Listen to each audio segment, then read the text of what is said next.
Ira Epstein, and here we are with your Tuesday evening metal market wrap-up. And this wrap-up is for the 21st of January, 2025, getting on about 5:20 p.m., 5:15. I think it's right in that range now, and that's Central Time. So today was the first day of trading under the second term of President Trump, and it was a stellar day. The stock market was up very strong. You're getting a little mixed picture right now as we've reopened the market. You've got the Dow down, you've got the Russell down, but you're up nicely in the NASDAQ and you're up nicely in the S&P.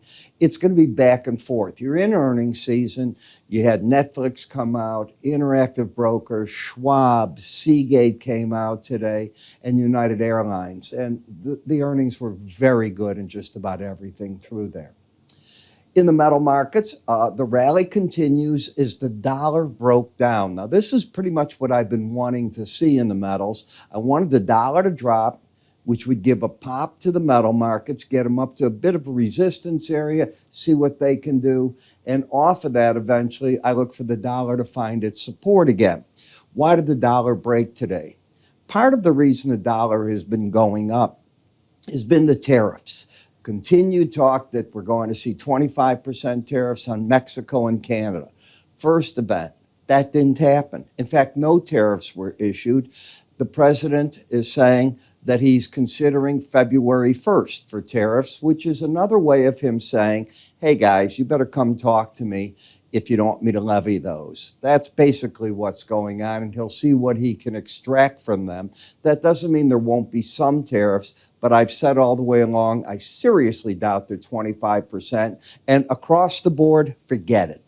I don't see that. Could I be wrong? I could be very wrong, but I just don't see that. So I think the market digested that today, took the dollar down, most currencies up. But what's wrong with this up in the currencies right now is it's because the dollar fell. That doesn't mean tariffs aren't coming against them and others. And that's what you got to look at. Plus, the economy's super strong.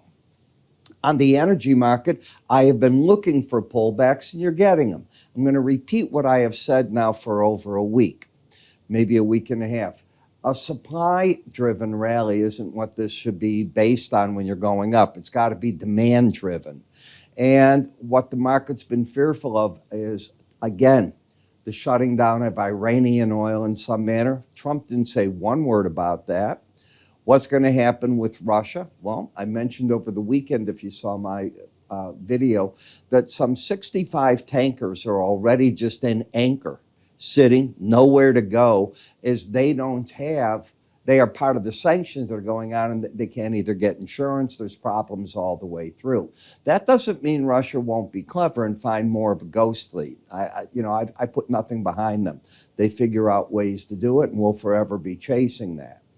In the bonds and notes, you've taken the 10-year note down to a 4.57 rate. Remember, we were just talking, was it going to hit 5%? So it's lost back about 0.4%. Okay, that's good, but we'll see what that all does.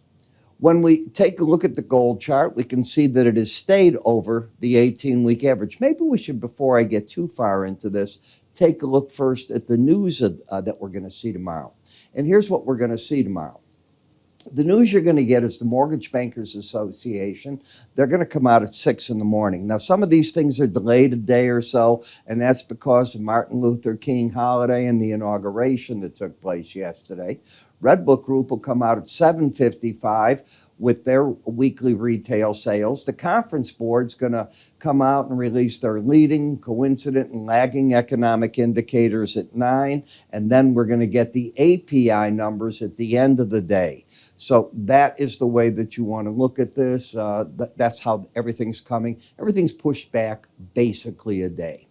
All right, so as we're talking in the gold market, let's get back to where we were here. Here we come. All right, so the market had come down back here, fought a battle where it was trying to hold that 18-week average, and is now back up on a closing basis to the all-time high closing price. Not bad action. That pullback to what I call that line in the sand did its job of holding. When you take a look at the chart action, it's come up, and as I've said, you're back into a resistance area right here. Been here, done that before. The trend is up. The swing line is up now from today. You had a huge outside day to the upside. So that's what's called a continuation pattern. Why? Because you've already had the swing line up, and when you get that, it's a continuation. If today's low is taken out on Wednesday or Thursday, it would be a very negative sign.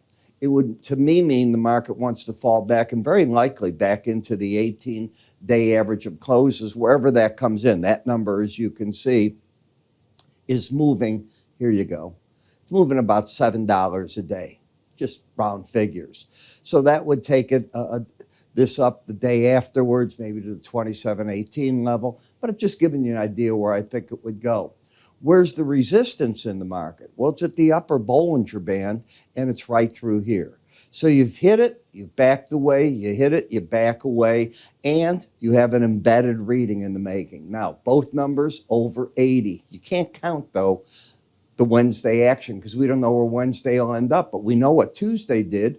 Both numbers were over 80. We know that both numbers were over 80 on Friday, but they were not on Thursday. So tomorrow is a very important day for gold. It either embeds or it doesn't.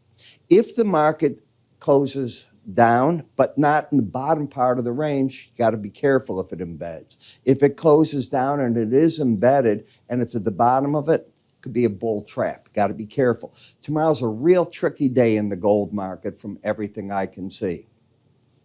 When we look at the gold-silver ratio, I've got it back in the silver color because you're under that 18-day average of closes, which means as prices are coming down, silver gets a little more value. And silver's right now, and it has been here, caught at the 100-day average in green, the 200 as support, and occasionally the 18 being hit there with it. So you're just doing one of these, but you are overbought here as well, and not even in the midst of trying to embed. Still good action. Why did the metals rally today? Because the dollar fell so much. Why did the dollar fall? Because the tariffs that part of the rally had been built on never took place. You didn't mention anything about China. You gave dates that you might do something on Canada and Mexico, but that's it. So the reason to have bought the dollar, he's going to announce the tariffs. Are they going to be 10%, 20, 25? They were nothing. Pulled the rug out. Profit taking took place. When you come to the copper market, I'm going to repeat, I see nothing but trouble in China. China today, President Xi held a video conference. Clips were put out over the Kremlin, how close the two are, their brotherhood together, how they're binding away to fight off us Westerners over here. We're the bad guys. Okay, I get that. We stop trade. We're against Russia taking back country that it believes it has always been theirs and shouldn't have been taken away. I can go on and on. Doesn't matter how many get killed. None of that matters. Doesn't matter about free trade. Let them have each other. Higher high, lower low, and you've now broken this pattern up. I can make an argument for it first to come back and challenge right away the 100-day average, but a bigger picture might be the 423.5 zone in the market.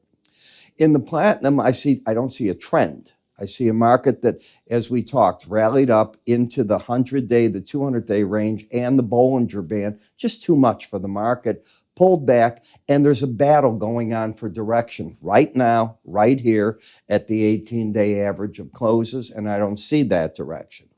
In the dollar, I want to see the market continue and challenge the lower Bollinger Band and then try to hold it in the 107.52 area.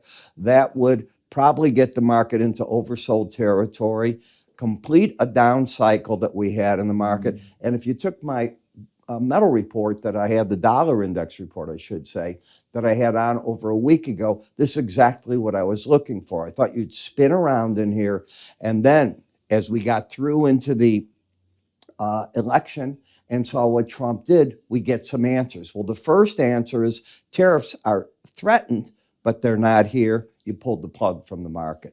And that's why you were down as hard as you were, at least in my opinion, in the marketplace. I'm going to be covering this in great detail over the next few days. So the news, that's the first thing you want. In order to cover this, all you need to do is go to our website, iraepstein.com. The word is research at the top, and that's where you'll find my videos. That's where you sign up for them and get everything going. Because at 6 in the morning, I am saying buy here, sell there, do this, do that in the marketplace. Here's the stop. Here's the objective. Let's talk weekly charts. Let's talk daily charts. We put the whole thing together, and that's the way to look at it. So I'm Ira Epstein. You can move your cursor to the top up here too. There'll be an icon that'll take you right to the area. You have yourself a great day.